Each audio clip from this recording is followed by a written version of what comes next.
Hello guys and gals, welcome to the channel. Please like and subscribe for more awesome content.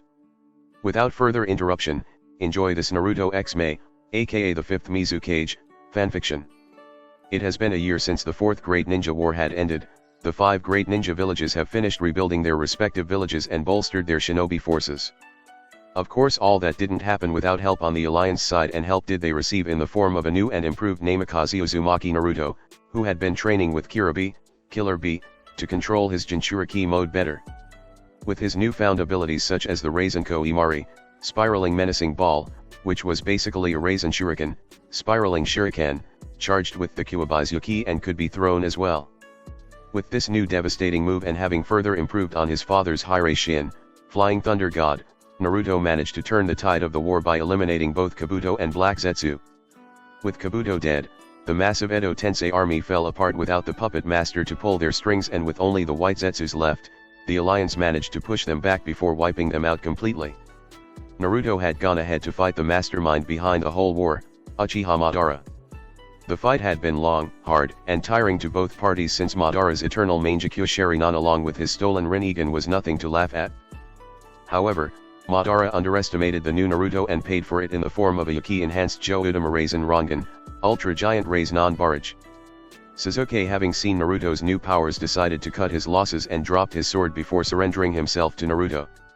Naruto had just beckoned him over before poking him on his forehead just like Ataka did and told him, "Foolish Sasuke, I don't care what you did.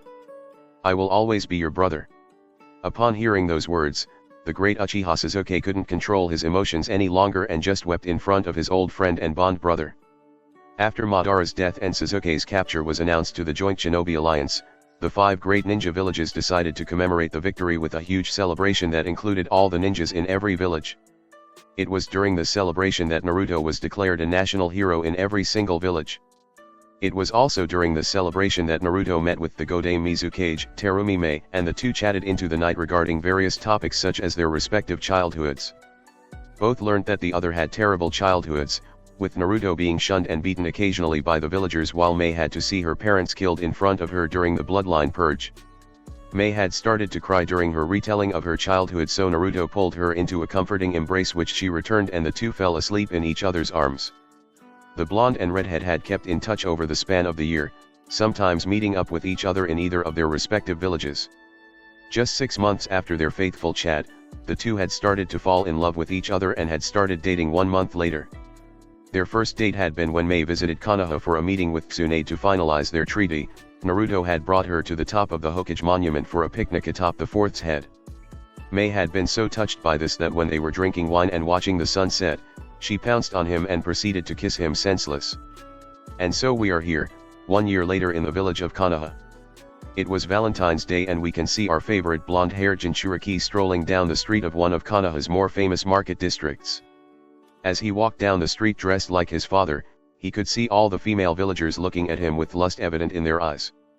Damn, even though I'm already dating Mei-chan, the females of this village just can't seem to stop raping me with their eyes. Man, it's starting to get creepy.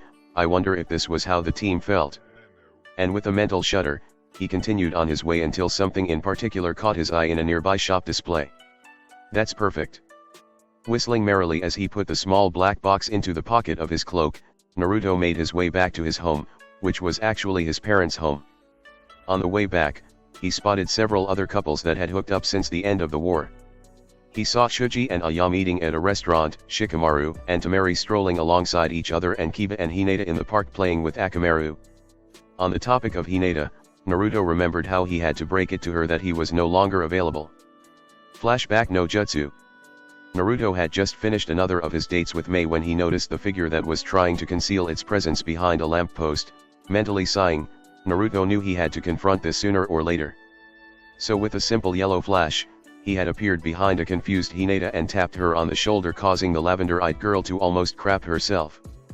"NNAR Ruttukei-kun. What are you doing here?"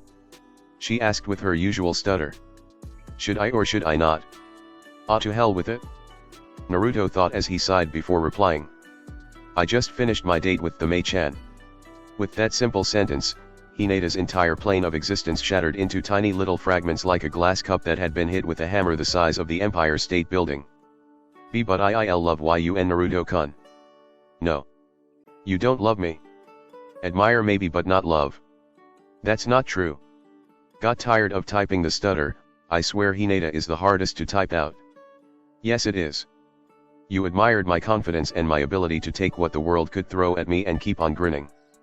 You basically idolized me so much that you couldn't see that someone close to you loved you as well.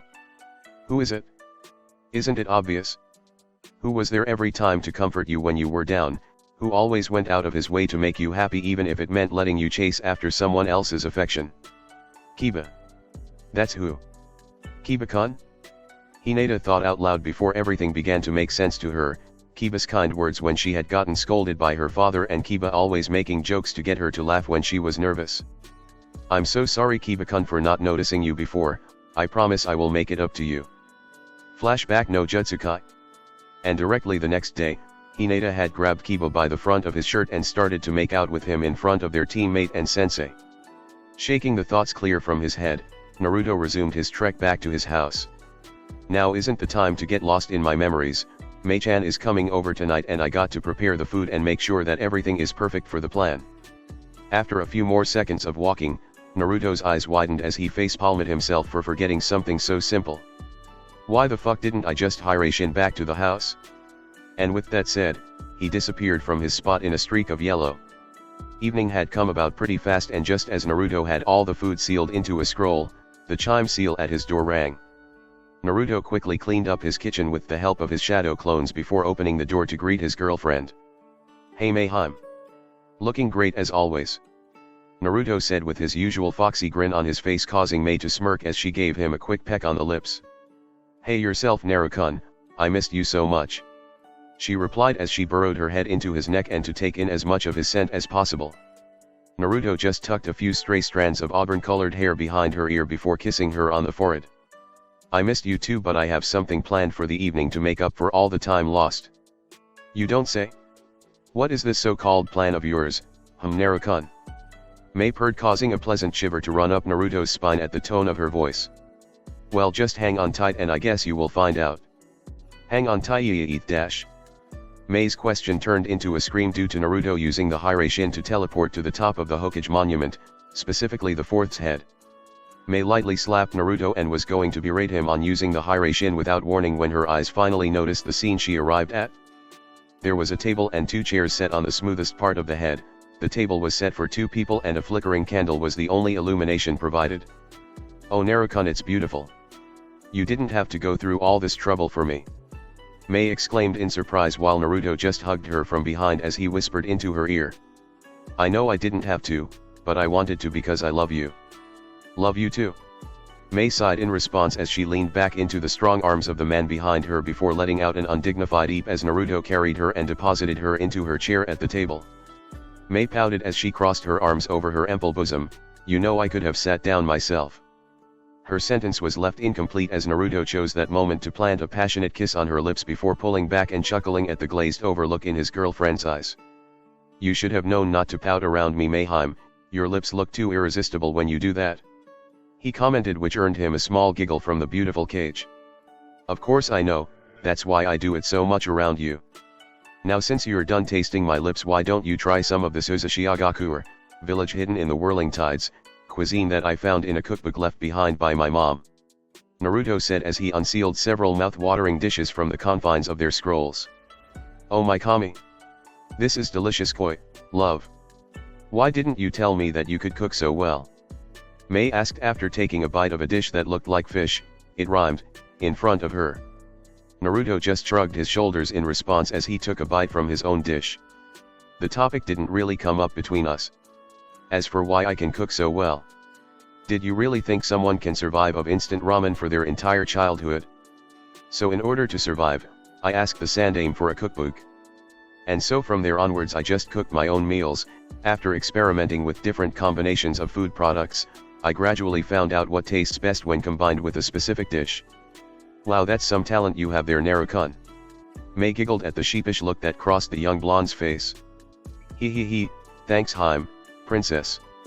That means a lot to me, Now we should start eating before the food gets cold," Naruto said as he gestured for her to begin eating. And so the couple dined in a comfortable relative silence, only interrupted by the stray comment of how awesome the food tasted. After they were done with their meal, Naruto created several kage bushins, shadow clones, to help clear up the dishes and to remove the table and chairs as well. Another clone had placed a tarp on the ground beforehand for them to sit on as they admired the stars shining in the night sky. Naruto took a deep breath to mentally prepare himself for what he was about to do. "Come on Naruto, it's now or never." "Hey Mei-chan, it's been a year since we met and roughly 5 months since we started dating, hasn't it?" Naruto started off with a soft tone, prompting the redhead to look at him puzzled. "Yes it has, Naruto-kun. Why did you bring that up? Do you remember our first date at this exact spot?" Naruto continued as if he hadn't heard her. "Of course I remember, why?" she asked with a hint of suspicion, which turned into a gasp when Naruto got down on one knee in front of her with a black box in his hand. "I asked you those things because the past year has been the best of my life and I hope that happiness would remain with me for the rest of my life. I know this seems to be rather fast, but..." Naruto trailed off as he opened the box, showing an expensive-looking blood-red diamond ring. "Terumi Mei, will you marry me?" Mei brought a hand to her mouth in surprise as tears of joy obscured her vision. Naruto held his breath as he awaited the answer of his red-haired angel in front of him. That answer came in the form of her tackling him to the ground as she tried to hug the life out of him while repeatedly yelling yes at the top of her lungs. Naruto slid the ring onto her finger as she wiped away the tear marks from her face, which now looked troubled. "What's wrong Mei-chan? Naruto-kun, how are we going to make it work? I mean, we are from different villages that require several days' journey on foot to travel to," Mei said in a slightly panicked tone as Naruto wrapped his arms around her as he rubbed her back soothingly. "Shhh, it's alright. That's the second part of my gift. I talked about it with Baa-chan and she agreed to it," Naruto whispered quietly, which immediately perked her interest. "I requested to be the ambassador between Konoha and Kiri as per the terms stated in the peace treaty you guys discussed, and as an ambassador, I am allowed to stay in either village for any given amount of time until my services are required." "Well, aren't you just a clever little fox?" Mei teased as she pressed herself against him, smirking with satisfaction as a part of him responded to the act. "Little you certainly won't be thinking that about me after the night is done," Naruto replied with a sly smirk as he used Hiraishin to get them back to his bedroom. "Insert lemon here as I have not written a lemon before. If you guys want a lemon, let me know in the reviews. I may attempt it if enough people want it, or I may get someone else to do it." "That was amazing Naruto," an exhausted Mei voiced aloud as she snuggled deeper into her blonde fiancé beside her. "It definitely was Mei-chan," Naruto agreed as he pulled a new blanket over them. "Good night Mei-chan and happy Valentine's Day." "Good night and happy Valentine's Day to you too, Naruto-kun," Mei replied as she soon drifted off into sleep with Naruto not far behind her, the last thought on his mind being, "Like father like son, I guess." The end. Alright guys, hope you enjoyed that. As always, subscribe, like, and hit the notification bell for more awesome content because I want to grow my channel to entertain as many people as possible. Thank you and have a nice day.